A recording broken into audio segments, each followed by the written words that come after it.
भोला का परिवार बहुत गरीबी में जीवन व्यतीत कर रहा था। भोला दूसरों के खेत में मजदूरी करने जाया करता था और उसकी पत्नी रमा दूसरों के घर खाना पकाना, झाड़ू पोछा करना ये काम किया करती थी। साथ ही साथ रमा कृष्ण की बहुत बड़ी भक्त थी।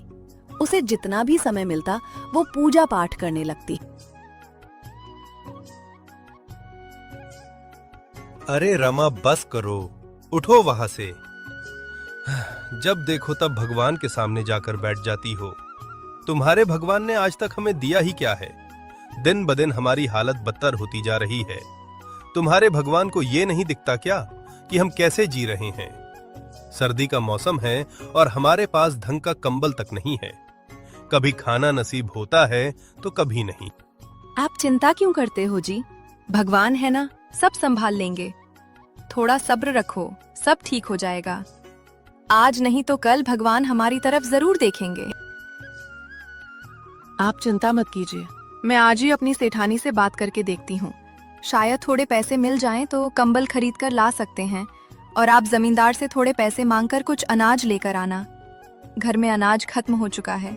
शाम को खाना बनाने के लिए भी कुछ नहीं है। भोला चिड़चिड़ा होकर काम के लिए निकल जाता है।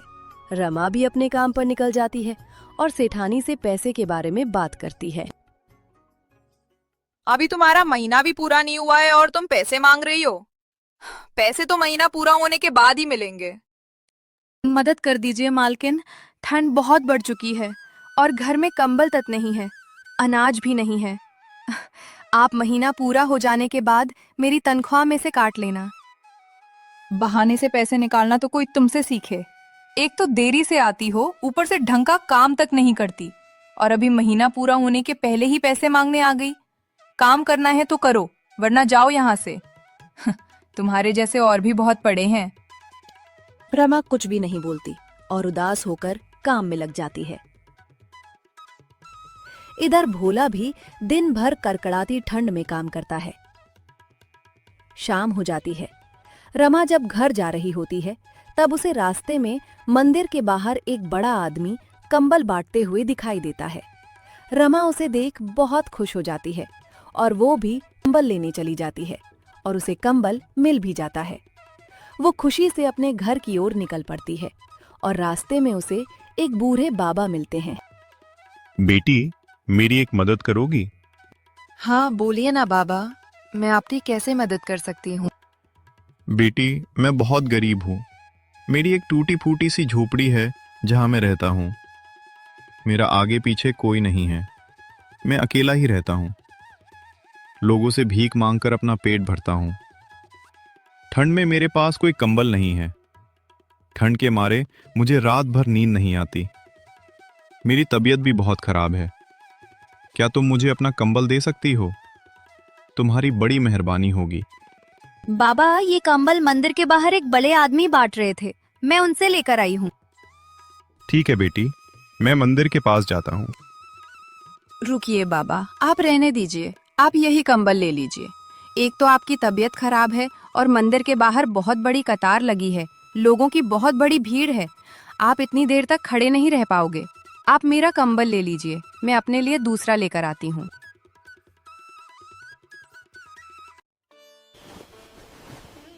तुम्हारा बहुत बहुत धन्यवाद बेटी। भगवान तुम्हें खुश रखे। इधर भोला अपने मालिक से बात करता है। मालिक, वो कुछ पैसे चाहिए थे। घर में अनाज बिल्कुल खत्म हो चुका है। यहाँ तक कि शाम के खाने के लिए भी कुछ नहीं है। आज घर में अनाज नहीं लेकर गया तो रात को भूखा ही सोना पड़ेगा। मदद कर दीजिए मालिक। ये तुम लोगों ने क्या नाटक लगा रखा है? कल माधव पैसे मांग रहा था, आज तुम मांग रहे हो। तुम सब के सब कामचोर हो। काम तो ठीक से करते हो नहीं और पैसे मांगने में आगे रहते हो। जब तक काम पूरा नहीं हो जाता कोई पैसे वैसे नहीं मिलेंगे। 3 दिन का काम बचा है, वो पूरा करो, फिर तुम्हारा हिसाब कर दूंगा। अब जाओ, मेरा मुंह क्या देख रहे हो, काम पर लगो। भोला सोचता है कि अब क्या होगा। लगता है शाम को भूखा ही सोना पड़ेगा। पता नहीं कब तक ऐसा जीवन जीना पड़ेगा। और फिर रमा मंदिर की ओर निकल पड़ती है, लेकिन वो जब जाकर देखती है तो वहां पर कोई नहीं रहता। सारे कंबल बट चुके होते हैं।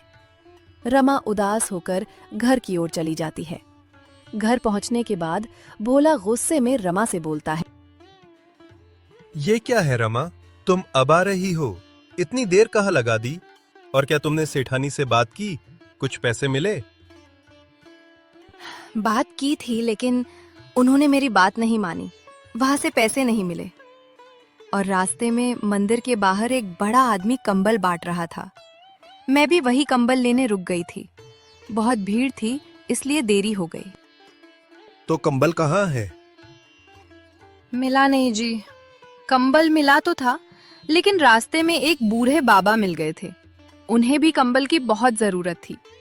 मैंने सोचा हम तो इस उम्र में ठंड झेल लेंगे, लेकिन वो बूढ़े बाबा इस उम्र में ठंड का सामना कैसे कर पाएंगे।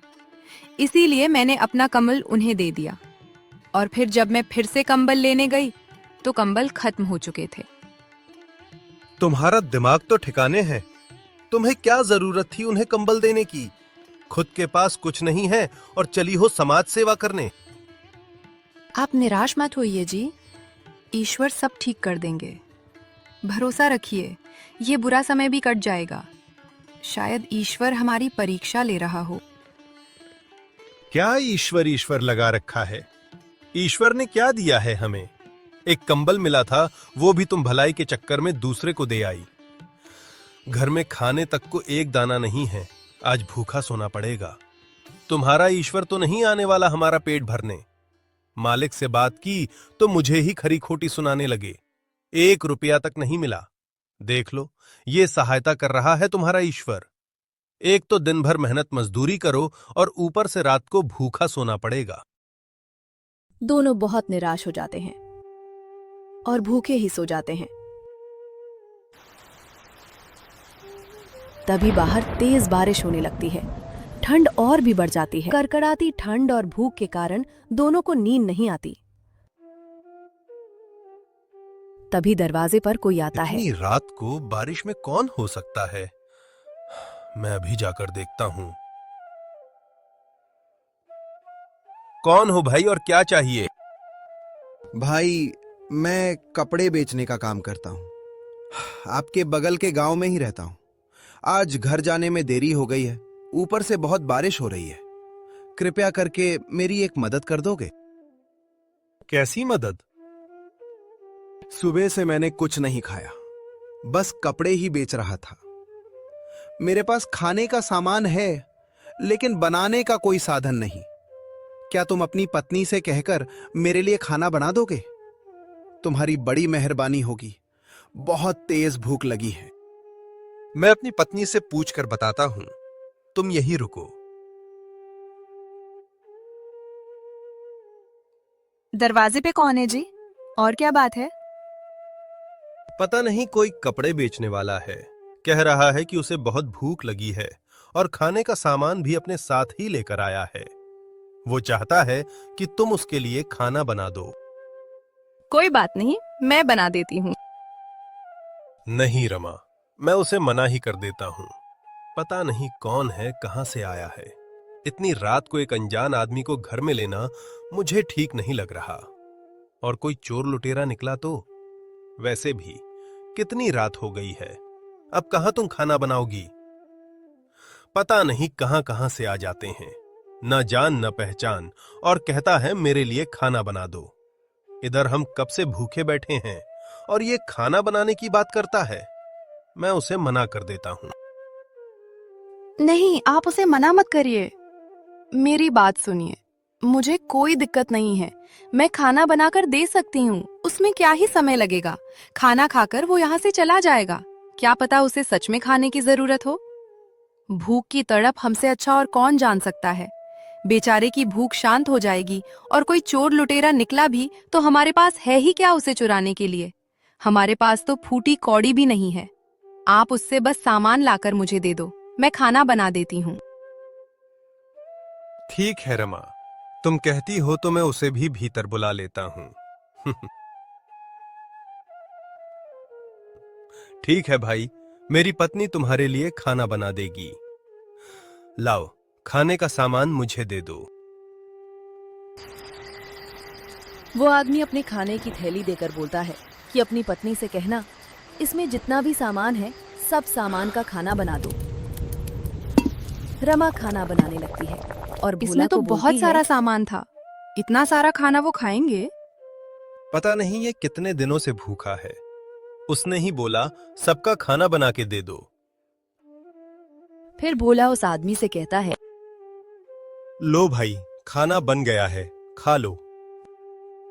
इतना सारा खाना? तुमने ही तो बोला था, सो मेरी पत्नी ने बना दिया। मुझे नहीं पता इसमें इतना सारा खाना बन जाएगा। क्या तुम लोगों ने खाना खा लिया है? तुम हमारी छोड़ो, तुम खाना खाओ और जाओ यहां से। अरे भाई, गुस्सा क्यों करते हो? मैंने तो बस ऐसे ही पूछा था, और तुम्हारी शक्ल बता रही है कि तुमने खाना नहीं खाया। एक काम करो, तुम दोनों भी साथ में ही खाओ। नहीं, ये खाना तुम्हारा है, तुम ही खाओ, हमें नहीं चाहिए। अरे ऐसे कैसे? एक तो तुम्हारी पत्नी ने इतनी रात को जागकर मेरे लिए खाना बनाया, यही बहुत बड़ी बात है। ऊपर से तुम लोगों ने अभी तक खाना नहीं खाया है, और इतना सारा खाना तो मैं अकेले नहीं खा पाऊंगा। तुम भी मेरे साथ ही खाना खा लो, नहीं तो मुझे अच्छा नहीं लगेगा। रमा और भोला वैसे भी भूख से तड़प रहे होते हैं। दोनों मान जाते हैं और खाना खाने बैठ जाते हैं। फिर तीनों खाना खाने लगते हैं। खाना खाने के बाद वो आदमी बोलता है, वाह भाई, खाना खाकर मजा आ गया, बहुत ही स्वादिष्ट खाना था। अच्छा भाई, अब मैं निकलता हूं, और ये मेरे कपड़े की थैली तुम रख लो। तुमने मेरे लिए खाना बनाकर दिया है, इतना तो मैं तुम्हारे लिए कर ही सकता हूं। वैसे भी ये कपड़े थोड़े बहुत भीग गए हैं, अभी मेरे किसी काम के नहीं है, और बाहर बारिश भी हो रही है, अपने साथ लेकर नहीं जा सकता। तुम रख लो। भाई साहब, बाहर बहुत बारिश हो रही है, आप यहीं रुक जाइए। आपका बहुत बहुत शुक्रिया, लेकिन मुझे जाना पड़ेगा। मेरी पत्नी मेरा इंतजार कर रही होगी। अगर मैं घर नहीं पहुंचा तो अब मैं चलता हूं। वो आदमी चला जाता है। उसके जाने के बाद रमा उस कपड़े की थैली को खोल कर देखती है तो उसमें कुछ गर्म कपड़े और कंबल होते हैं। ये क्या? ये कैसे हो सकता है? इस कंबल में एक कंबल वही है जो मैंने उस दिन बूढ़े बाबा को दिया था। रमा, ठीक से देख, शायद वह दूसरा कंबल होगा। नहीं जी, ये वही कंबल है। देखिए, इसके कोने पर जो छोटा सा पैबंद लगा है वो मैंने अपने हाथों से लगाया था। मैं इसे कैसे भूल सकती हूँ? इसका मतलब उस दिन मिले बूढ़े बाबा और आज हमारे घर आए कपड़े बेचने वाले साधारण इंसान नहीं थे। वो साक्षात भगवान थे जो हमारी मदद करने आए थे, जिन्होंने हमें खाना भी खिलाया और गर्म कपड़े भी देकर गए। मेरे घर साक्षात भगवान आए थे और मैं पहचान न सकी। तुम सही कह रही हो रमा, मुझसे बहुत बड़ी भूल हो गई। मैंने तो उनसे ठीक से बात तक नहीं की। आज मुझे पता चला कि भगवान खुद तो किसी के सामने नहीं आते, लेकिन मनुष्य के रूप में ही आकर हमारी मदद कर जाते हैं। साक्षात भगवान ने आकर हमारे इस मुश्किल समय में हमारी सहायता की है। मैं गलत था जो हर वक्त भगवान को कोसता था कि वो हमारी मदद नहीं करते। हे ऊपर वाले, तेरा बहुत बहुत धन्यवाद, और मुझे मेरी भूल के लिए क्षमा कर देना। मैं आज के बाद आप पर कभी शंका नहीं करूंगा। रमा भोला की ये सारी बातें सुन बहुत खुश हो जाती हैं। कुछ दिन ऐसे ही गुजर जाते हैं। फिर एक दिन भोला के घर एक साधु बाबा आते हैं। बेटी, मैं बहुत दूर से आया हूं, कुछ खाने को होगा तो दे दो। रमा भोला की तरफ देखने लगती है कि कहीं वो मना ना कर दे। ऐसे क्या देख रही हो रमा? बाबा को खाना दे दो, और जो खाना बचेगा उसमें हम आधा आधा खा लेंगे।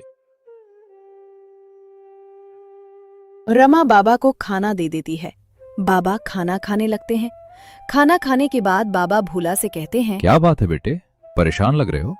कुछ परेशानी है? मुझे बताओ, मैं सहायता करूंगा। तुमने आज तुम्हारे हिस्से का खाना मुझे दिया है और मेरी भूख को शांत किया है। तुम मुझे अपनी परेशानी बता सकते हो? मुझसे जो होगा मैं जरूर करूंगा। कुछ नहीं बाबा, मेरा खुद का कोई खेत नहीं है।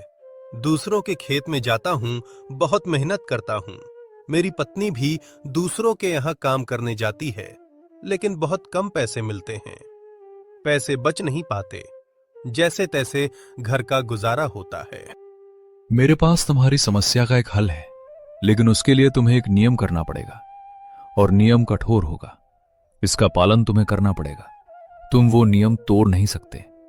अगर तुमने वो नियम कर लिया तो तुम जो चाहो वो पा सकते हो। तुम्हारी जिंदगी बदल सकती है। बाबा, मैं दिन भर काम करता हूँ, कोई साधना या नाम जप मुझसे नहीं हो पाएगा। कोई बात नहीं, लेकिन तुम कुछ तो कर सकोगे। एक नियम जो तुम हर रोज कर सको, जो तुम्हें रोज करने में आसानी हो। तुम खुद ही उस नियम का चुनाव करो। बताओ तुम रोज क्या कर सकते हो। मेरे पड़ोस में एक सब्जी वाला रहता है, जो रोज सुबह घर के बाहर थोड़ी देर के लिए सब्जी का ठेला लगाता है, फिर दूसरे गांव जाता है। मैं रोज काम पर जाते समय सुबह उसे देख सकता हूं। बेटा, कृपा सब्जी वाले को देखने से नहीं होगी। कृपा तुम्हारे विश्वास और नियम का पालन करने से होगी। इसलिए आज से तुम प्रतिदिन काम पर जाने से पहले माधव को राम राम करोगे। जिस दिन वो न मिले तब भी उसे खोजने का प्रयास करोगे, लेकिन नियम नहीं तोड़ोगे। याद रखना, ईश्वर नियम और सच्ची निष्ठा से प्रसन्न होते हैं। मैं समझ गया बाबा, मैं नियम टूटने नहीं दूंगा। मैं वैसा ही करूंगा जैसे आपने कहा। सुनो रमा, मैं निकल रहा हूं, मुझे देरी हो रही है। भोला बाहर जाते ही सामने ही सब्जी वाला ठेला लगाकर खड़ा होता है। भोला उसे देखकर कहता है, राम राम माधव भैया। अरे भोला, तुम राम राम। काम पर जा रहे हो? हाँ भाई, मैं निकल रहा हूं।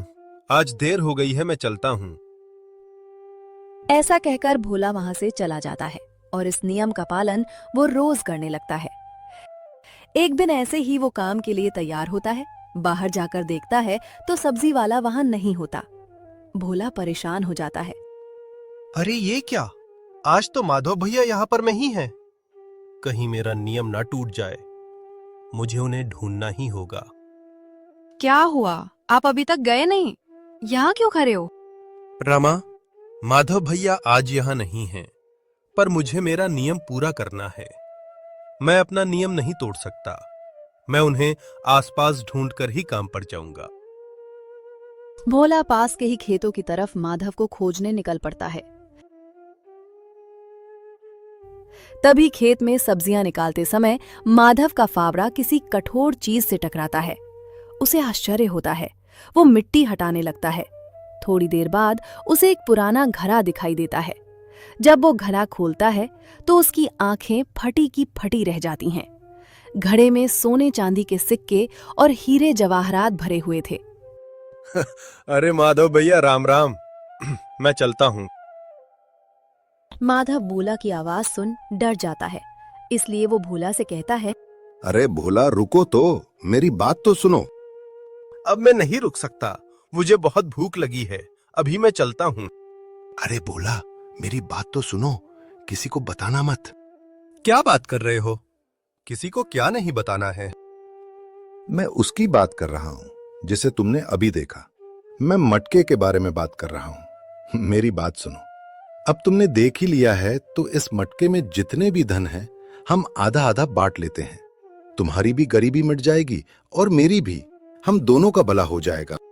इतना सारा धन और सोना देखकर भोला बहुत खुश हो जाता है। सोचता है, आखिरकार भगवान ने मेरी सुन ही ली। हे भगवान, तेरा लाख लाख शुक्र है। इतना सारा धन तो मैंने कभी अपने सपनों में भी नहीं सोचा था।